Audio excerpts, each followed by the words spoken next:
Hello and welcome to Ben Ross's Conservatorium of Audio. I'm Ben Rosser and today we're going to be taking a look at delays. So we're going to have a bit of a look at a few different delays and how they can be used in a mix and the sort of different feels that you can get happening.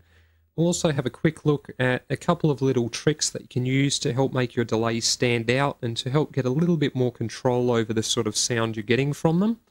So to give us something to work with, we've just quickly whipped up a little drum beat just with a kick and a snare and a couple of bongos. So we'll just have a quick listen to that one.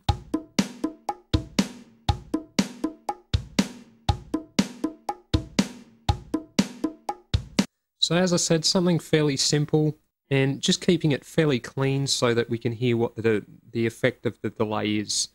So we're going to take a look at a few different delays.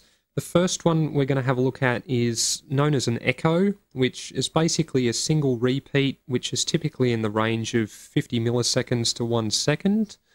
And it's a sort of sound that you get when you yell into a cave or into a canyon or something like that. So we'll just find our simple delay, just using the built-in delays that we've got with Ableton, and you'll find most hosts will have similar sort of delays, so nice and easy. We're just going to set the delay time for both of these, as we can see, changing them from synchronized to time. And we're just going to turn that one up a little bit, so we might even go for about 250 milliseconds. We might even just type that in, make it a little bit easier. And we've got our feedback turned all the way down just to give us the single repeat that we're looking for. And we've got our dry and wet control set at 50%. So basically that means that we're going to hear as much of the delay as we hear of the original sound. So this may sound a little bit messy to start off with, but this is a typical sort of echo delay.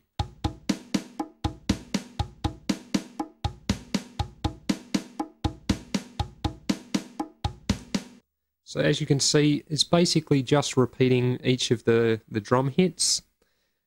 To give us a bit more of a rolling delay, we can bring our feedback up a little bit.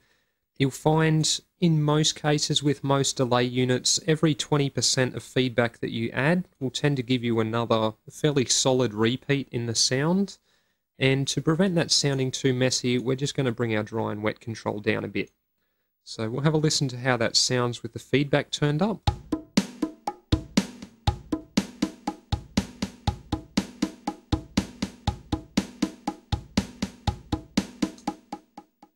So that gives you a bit of an idea of what a couple of different simple delay sounds sound like. If you wanted to go for something that was a bit more along the lines of a ping pong delay, which is one of my personal favorites, it's a simple matter of setting one of the delay times to half of the other one. So for example, if we set the left delay time to 2 and the right one to 4, we'll get ourselves a little bit of a ping pong style of effect.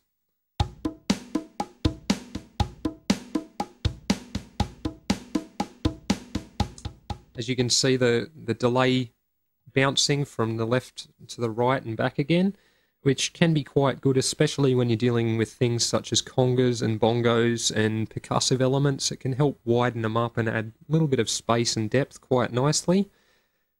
One of the things you'll also find to make a delay sound a little bit more natural, it can be helpful to filter off some of the higher and lower frequencies of the sound. So to be able to do that, we're just going to get rid of our simple delay for the moment, and we're going to go with our filter delay. You find a lot of delays do allow you to filter the different sounds that are coming out of them. So with this one, we're just going to turn our center channel off, and we're just going to go for our left and our right channels independently for the moment. So again, if we were to go for that ping pong style of effect that we had happening, and just bring our feedback up a little bit more, we've just set our delay times to 2 and 4 as we did with the other one. We've got this one panned left and the second one panned right, so that we've got our left and right channels.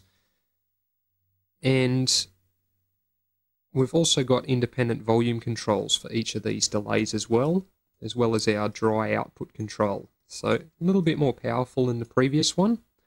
And again, we've also got the ability to filter the sounds that are coming out of there. So if we have a listen to that.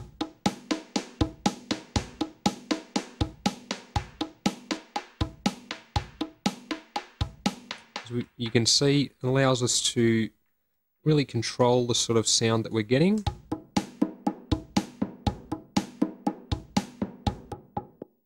And one of the things that you'll find in a typical real world situation where you're getting a delay or an echo coming back at you is whatever the sound's bouncing off will tend to diffuse the higher frequencies, and you will tend to get the lower frequencies rolling off over a distance, which is why the filtering does tend to help it sound that little bit more natural.